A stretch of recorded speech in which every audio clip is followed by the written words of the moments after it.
इनको अपनी बोई हुई हर फसल काटनी पड़ेगी। शेख हसीना विरोधी नेता पर फायरिंग की गई है। एनसीपी के खुलना डिवीजन चीफ को गोली मारी। एनसीपी नेता सिकदर के सिर में गोली लगी है। ये अगर आप सीधे सीधे लफ्जों में ये कहें तो एक और को टपका दिया गया है, एक और को टपका दिया गया है, खबर ये आ रही है। आज तो भारत सरकार ने भी, एमईए ने भी एक स्टेटमेंट जारी किया है और कहा है कि दीपू दास के साथ जो जो हुआ है उसके जो हत्यारे हैं, अननोन गनमैन बांग्लादेश के अंदर एक्टिव हो गए हैं और आज दूसरा शिकार एनसीपी पार्टी का एक दूसरे बंदे के सर पे गोली लग चुकी है। तरफ सरहदों पर जाहिर टेंशन बढ़ रही है, दूसरी तरफ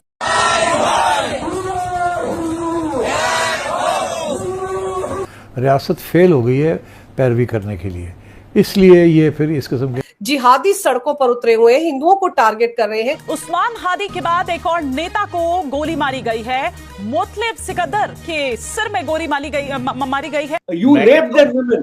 You ये देखिए, so, इसमें लड़ाई हुई वो it is recorded in history. 93,000 of your prisoners were taken in your Bangladesh. That is recorded history. सवाल जो करना चाहता हूँ वो Go back on your history. उन्होंने कहा कि हमारे 50 लाख जो है नौजवान तैयार हैं, लेकिन मेढकी को भी कभी कभी जुकाम हो जाता है, तो वो कह रहे हैं 50 लाख लोग जो है चढ़ बैठेंगे। कि उनका सॉफ्टवेयर अपडेट हो गया है, क्योंकि हमारे जो आर्मी चीफ उपेंद्र द्विवेदी जी, उनकी जब कॉल हुई बांग्लादेश आर्मी चीफ के बाद में, उसके बाद में ये तेवर तो बदल जी। अब इसमें फैजल करीम, मैं समझता हूँ 72 आवर्स कर लें तो फैजल करीम जो है, इनकी गर्लफ्रेंड मारिया अख्तर लीमा ये गिरफ्तार की गई और इनके जो इकबालिया बयान से और फोन की एनालिसिस हुई उससे मालूम पड़ा कि इन्होंने सैकड़ों बार इस लड़की से, मारिया अख्तर लीमा से बात किया और ये मालूम पड़ गया कि इनकी गर्लफ्रेंड थी। इनकी निशानदेही पर एक बगल के तालाब में बहुत सारे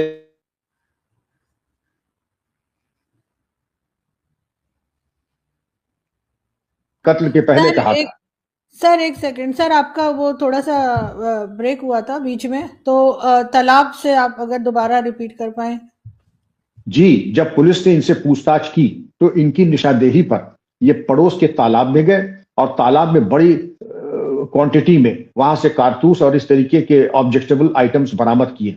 यह भी था कि मैक्सिमम कॉल्स और जरूरत से ज्यादा कॉल्स दोनों के बीच में, मारिया और फैजल के बीच में बातचीत हुई थी और उन्होंने, फैजल ने ये मारिया को बताया था। मारिया ने इकबालिया बयान में कहा कि एक दिन पहले मौके के कत्ल के इन्होंने ये भी कहा था कि ऐसी वारदात होने वाली है कि पूरा बांग्लादेश हिल जाएगा। तो इससे ये भी मालूम पड़ गया कि इसमें हिंदुस्तान का कोई हाथ नहीं है, ये लोकल वहां की पॉलिटिक्स है। लेकिन बांग्लादेश आज की तारीख में अमेरिका, चीन और पाकिस्तान के इर्द गिर्द उनकी पॉलिटिक्स में बुरी तरीके से उलझ गया है कि जब इस इंफ्रास्ट्रक्चर को मिलिटराइज कराना होगा, मिलिट्री के लिए इस्तेमाल करना होगा, तो वो इसको पूरी तरीके से ये उसको मिलिट्री के इस्तेमाल में कर लेगा। वो चाहे अपनी जो है हैवी आर्म्ड आर्टिलरी हो या एयरफोर्स हो, उसके लिए बखूबी इस्तेमाल कर सकता है। 2-3 बातें आपके लिए और करूंगा। एक साहब और हैं जमात इस्लामी के, उन्होंने कहा कि हमारे 50 लाख जो है नौजवान तैयार हैं और वो हिंदुस्तान पे हमला करने के लिए, जिसे कि गजवाए हिंद कर देंगे। अब मैं क्या कहूं इसमें, अभी तुमसे अपने हिसाब किताब हो नहीं रहे हैं, लेकिन मेढकी को भी कभी कभी जुकाम हो जाता है, तो वो कह रहे हैं 50 लाख लोग जो है चढ़ बैठेंगे। अरे तुम्हारे यहाँ इकोनॉमी और जीडीपी ऐसा है नहीं, अब तुम 50 लाख की बातें सुन लीजिए सबकी, 9-9 लाख की।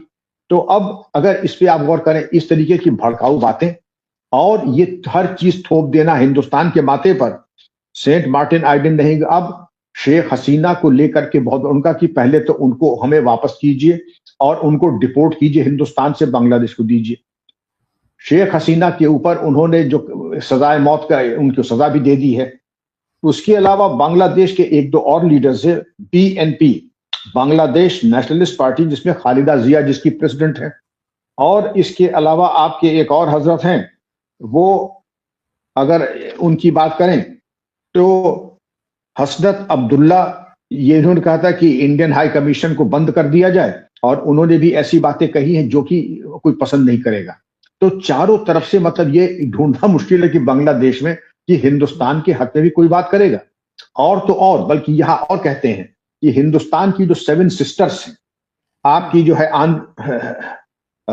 अरुणाचल प्रदेश, असम, मिजोरम मणिपुर, मेघालय, नागालैंड और त्रिपुरा, इन पे हम कब्जा कर लेंगे, चिकन्स नेक को हम रौंद देंगे।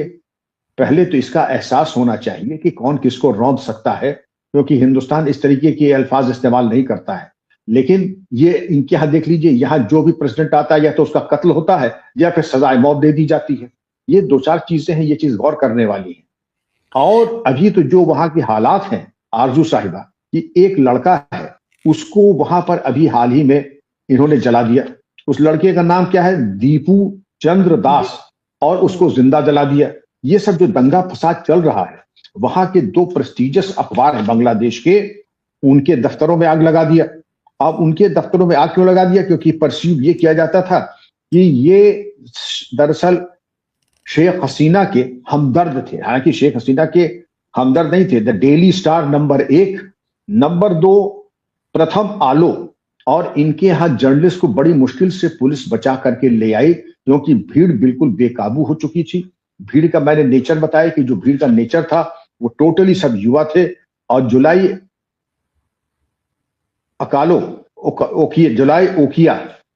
ओकिया की ये जो हुजूम था, तो ये सब चीजें जो घटनाक्रम हुआ, उसमें बांग्लादेश के हाई कमिश्नर को बुलाया गया, 20 मिनट की मीटिंग हुई और डिमार्श हैंडओवर किया गया।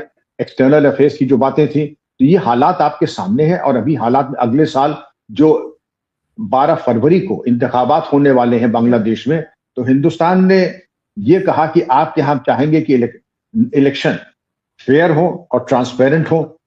और ये हिंदुस्तान ने मशवरा दिया था 14 दिसंबर को। हमारे यहाँ जब वॉर खत्म हुआ 71 में, 1 करोड़ की इलीगल बांग्लादेश माइग्रेंट्स थे, जिसमें तत्कालीन प्राइम मिनिस्टर इंदिरा गांधी का इनको वापस जाने, वो तो वापस गए ही नहीं।